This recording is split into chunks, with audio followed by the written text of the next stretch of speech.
Where is Osama bin Laden? You all have been there for 8 years, you tell me. You lost him in Tora Bora, I didn't. I was in prison. In fact, my wife warned America about Osama bin Laden in '89. She rang up Senior Bush and asked of him, are you destabilizing my government? Because he paid the then opposition $10 million to overthrow for the first woman elected in an Islamic country. So we knew that he was your operator. And so you're not actively looking for him? I think the world is looking for him, and we are part of the world's lookout brigade. Do you think he's alive or dead? I've said before that I don't think he's alive. And you believe that? I have a strong feeling, and I have some reason to believe that, because I've asked my counterparts in the American intelligence agencies, and they haven't heard of him since 7 years.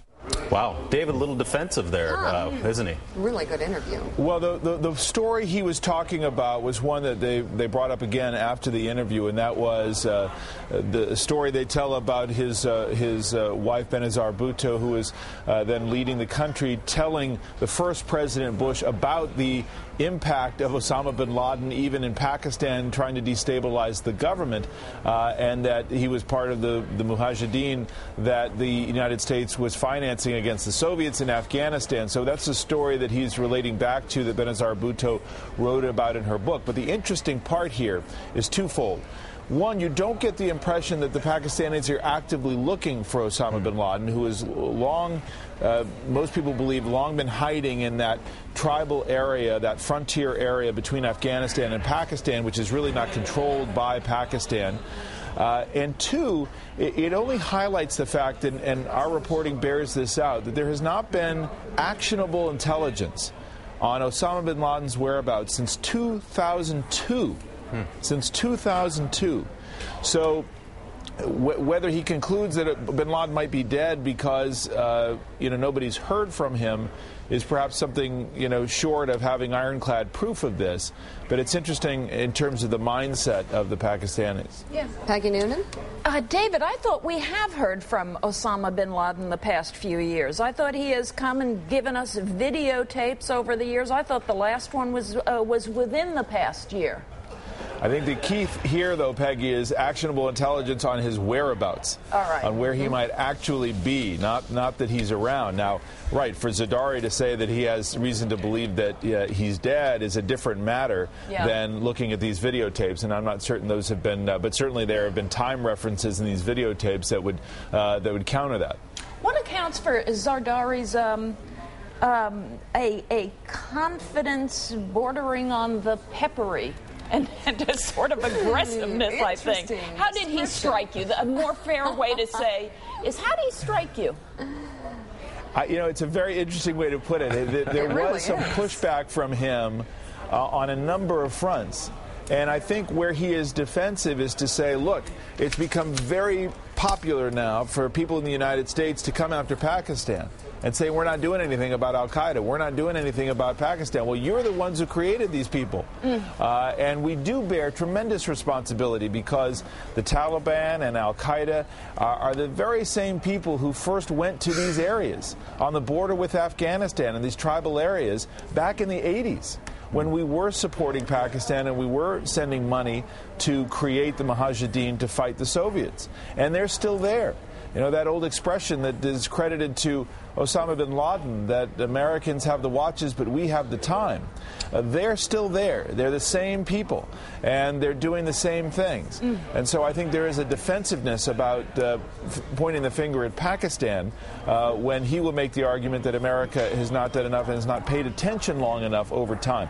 But there is also a history in Pakistan, a history of supporting the Taliban even when they're saying that they're opposing them, which is why you have this backdrop, this lack of trust between this administration and Pakistan right now to say, what are you really doing? Are you really committed to fighting these guys or not? And that's the edge in this relationship right now. David, to the point you've just made, we were looking at pictures a second ago of President Obama in the White House with President Zardari and President Karzai of Afghanistan. The president, our president, says he received assurances that they will step up the fight against the Taliban. Why do we believe them now more than we have in the past? Well, I would say that there is not a high level of trust right now on the part of the Obama administration. For one thing, they do not trust Karzai the way President Bush did. For another, they do not believe that President Zardari is strong enough to even survive politically. He takes power. He's so unpopular now, and the state is fragile. They're going through a terrible time economically.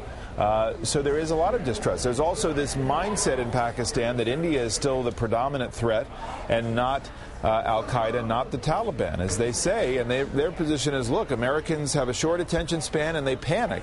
And the Taliban are not taking over this country and our nuclear arsenal. But the administration is wary right now, and they want to see, if we're going to give them more money, they want to see the action on the ground, see what they're doing. They've said to the Pakistanis, if you're serious about fighting the Taliban, then redirect some of your forces who are now amassed on the eastern border with India over to the west, where there's an arc of trouble, essentially, north of Islamabad, where the Taliban are fighting with federal forces. So they want to see these things, I think, before this relationship gets any better. Mark Halpern? David, you've laid out the issues between the countries, the United States and Pakistan and Afghanistan. In terms of the personal relationships this week, did we see any progress between the President, the Vice President, the Secretary of State, and these two leaders in terms of trying to build any trust? I think there were some small steps taken in that way. Certainly with Zardari, Benazir Bhutto, of course, well known to the Secretary of State, Hillary Clinton, and they spent some personal time dealing with that. But I think Karzai is a different relationship. I think that they are really kind of putting their thumb to him right now and putting pressure on him and keeping him at arm's length, as some of the reporting has indicated, and I think was borne out this week, to see, whether he'll step up and do some of the things that he has to do. He's going to run for re-election. He doesn't appear to have an opponent, not necessarily America's guy, but they don't have a lot of alternatives. And at the same time, this is where the U.S. is making such a huge commitment in terms of U.S. troops. And I think what's interesting about my conversation with Karzai that you'll see is that he's pushing back against America as well, suggesting that America has not met a moral standard in fighting this war in Afghanistan. So it's very interesting. Both these leaders do not mince their words in terms of what the U.S. is doing. And at a time when the U.S. is committing more troops, I think a lot of Americans are going to step back and say, okay, what are we doing here exactly? Yeah. But I think it's important that people pay attention to this threat and this challenge, because it's real. It's going to be an important show this Sunday. David Gregory, thank you. We'll be watching Meet the Press this Sunday. Of course, check your local listings. You won't want to miss his exclusive interviews.